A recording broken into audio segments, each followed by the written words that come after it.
The Lent walk today will be in Bangor, County Down, visiting an ancient monastic setting and 3 churches. It will start at the site of 2 ancient monasteries, the first founded by St. Comgall and the subsequent one by St. Malachy, marked 1 on the map. On to the Abbey Church, marked 2, before moving down Abbey Street to the First Presbyterian Church, marked 3, and back to finish at St. Comgall's, marked 4. Today Bangor is known as a peaceful seaside town near Belfast. However, it has a long history of Christian worship and was associated with that not only the spread of the faith beyond the shores, but much rivalry and trauma. St. Comgall founded a monastery in Bangor in 558, and it has been an important place of Christian worship ever since. For almost 300 years, Bangor Abbey was one of the greatest monastic schools in Europe. Its missionaries sailed to the continent, founding monasteries and keeping the flame of Christianity alive. 2 of the Abbey's most revered missionaries, St. Columbanus and St. Gall, spent many years in present-day Europe, preaching and teaching. The school associated with it was so celebrated that when Alfred founded the University of Oxford, he is said to have sent to Bangor for professors. However, it was so renowned and wealthy, it was an open invitation to Viking raiders, and in 822, raiders murdered the abbot along with some 900 monks. The Vikings sacked Bangor Abbey several times, and it was entirely abandoned during the 10th century.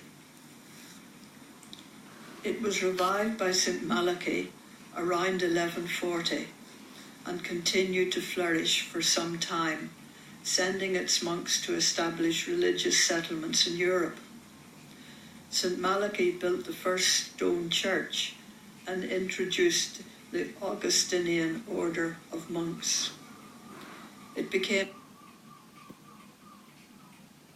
so famous that Bangor is one of the only 4 places in Ireland marked on the celebrated medieval map of the world, the Mappa Mundi in Hereford Cathedral. However, in the 15th century, it had again fallen into a ruinous state, and at the time of the dissolution of the monasteries, most of its land was granted or seized by the O'Neills, and the abbey became vacant. The wall near the present Bangor Abbey is said to be possibly a small part of the ruins of St. Malachy's buildings.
Bangor Abbey Parish Church. James Hamilton, described by some as a Scottish adventurer, who later became Viscount Clandeboy, acquired the land in the early 17th century and pioneered the settlement of North Down by the Scots. Their arrival changed the area forever. In 1764 census, about 150 years later, there were 400 Episcopalians, 12 Catholics, and 3,025 Presbyterians recorded as living in Bangor. He rebuilt the church as a parish church within the old abbey in 1616. However, after many additions, the foundations were insecure, so in 1833 it was necessary to take it down, with the exceptions of the tower, and a new building erected. That building was forsaken in 1882 for a larger new parish church, but such was the growth of Bangor that it was brought back into use in 1917.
The connection with First Bangor, in that Ray Davy, who had been appointed as assistant minister there, preached his first sermon on the Sunday after the Second World War was declared.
St. Comgall's Church.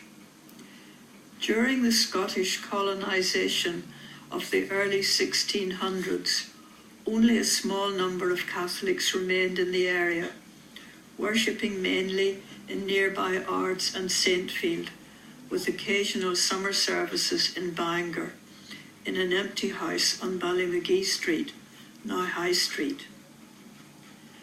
Following Catholic emancipation in the late 18th and early 19th century, removing many of the restrictions on Roman Catholics, and as Bangor grew, it was decided that a chapel of ease was required to serve the expanding Catholic population, which was constructed on Brunswick Road in 1851. The Catholic population quickly outgrew that building, and the present building was constructed in 1889 and consecrated in 1891. Since then, many changes have taken place to its interior, including the stained glass windows. The church was named after St. Comgall, founder of the first Christian establishment in Bangor.